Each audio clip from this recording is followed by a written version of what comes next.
ఇక్కడ ఇటీవల వచ్చిన వర్షాలకి ఏలేరు రిజర్వాయర్ ఎగువన నిండిపోయి గేట్లు ఎత్తేస్తే అంత వరదకి ఉన్న కెనాల్ కెపాసిటీ తట్టుకోలేక సామర్థ్యం సరిపోక గండ్లు పడి మొత్తం రైతుల పొలాల మీదకి వచ్చిన పరిస్థితి. ఈ రైతులే, ఇక్కడ నా చుట్టూ ఉన్న రైతులే వందల ఎకరాలలో నష్టం జరిగింది. దీనికి కారణం ఎవరు అని ఒకసారి ఆలోచన చేస్తే మొట్టమొదటిగా ఏలేరు కెనాల్ వర్క్స్ మోడర్నైజేషన్ ఆధునీకరణ జరగకపోవడం వల్ల ఇంత ఘోర విపత్తు ఇక్కడ చూస్తున్నాం. ఇంతునిందమ్మా కాలువ మొత్తం అంతా పుడుకుపోయింది, ఇంత అయింది అని రైతులు చెప్తున్నారు. ఎక్కడికెక్కడ గన్లు పడ్డాయి. కెనాల్స్ మీద ఎవరే గాని వర్క్స్ చేయలేదు. పుడికలు తీయడం అయితేనేమి, గన్లు నింపడం అయితేనేమి, మోడర్నైజేషన్ అయితేనేమి ఎవరూ ఏది చేయలేదు. కాబట్టే ఈ రోజు ఇంత ఘోర విపత్తు అని ఇంతమంది రైతులు చెప్తున్నారు. 30,000 ఖర్చు పెట్టాం, మేమంతా కౌలు రైతులమే, కనీసం ప్రభుత్వం ఇచ్చే రైతు భరోసా అయినా ఇన్పుట్ సబ్సిడీ అయినా ఏవి మాకు అందలేదు. కనీసం డబ్బులు వస్తే అప్పు తీర్చి కొంచెమైనా కుదుట పడేది, పాత అప్పులైనా తీర్చుకునే వాళ్ళం. కానీ ఈ రోజు ఆ పరిస్థితి లేదు.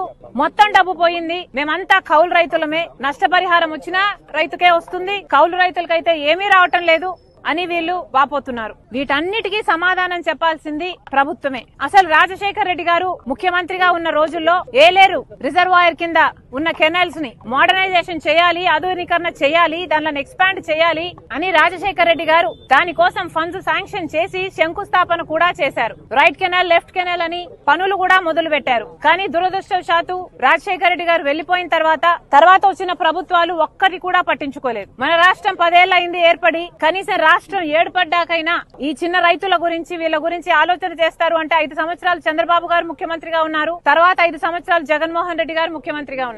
ఇప్పుడు చంద్రబాబు గారు చెప్తున్న మాట జగన్మోహన్ రెడ్డి గారు కారణం. దీనికి జగన్మోహన్ రెడ్డి గారు మేము కాంట్రాక్ట్ ఇస్తే దాన్ని ఆనర్ చేయలేదు, క్యాన్సిల్ చేశాడు. పోనీ ఆయన వేరే పనులు చేశారా అంటే చేయలేదు, కాబట్టే ఈ ముప్పు వచ్చింది అని చంద్రబాబు గారు చెప్తున్నారు. మరి దీన్ని జగన్మోహన్ రెడ్డి గారు ఏం సమాధానం చెప్తారో చెప్పాలి. ఇది ఏ మాత్రం రిపేర్ వర్క్స్ చేస్తున్నా, దీన్ని మెయింటైన్ చేస్తున్నా ఈ రోజు రైతులకు ఇంత కష్టం వచ్చుండేది కాదు. మళ్లీ చెప్తున్నాం, చంద్రబాబు గారే చెప్తున్నారు 6 లక్షల ఎకరాలలో పంట నష్టం జరిగింది అని.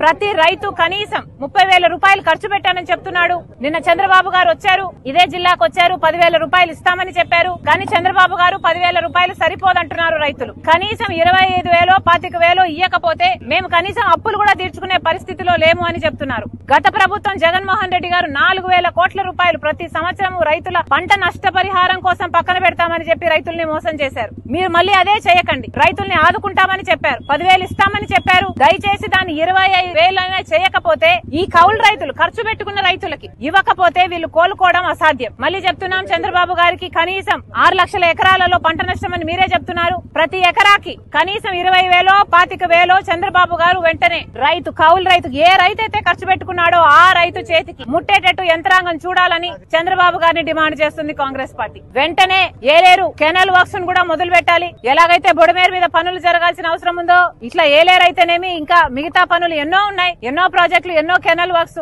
అన్నిటి మీద అవగాహన తెచ్చుకొని వెంటనే పనులు మొదలు పెట్టాలని కూడా కాంగ్రెస్ పార్టీ డిమాండ్ చేస్తుంది.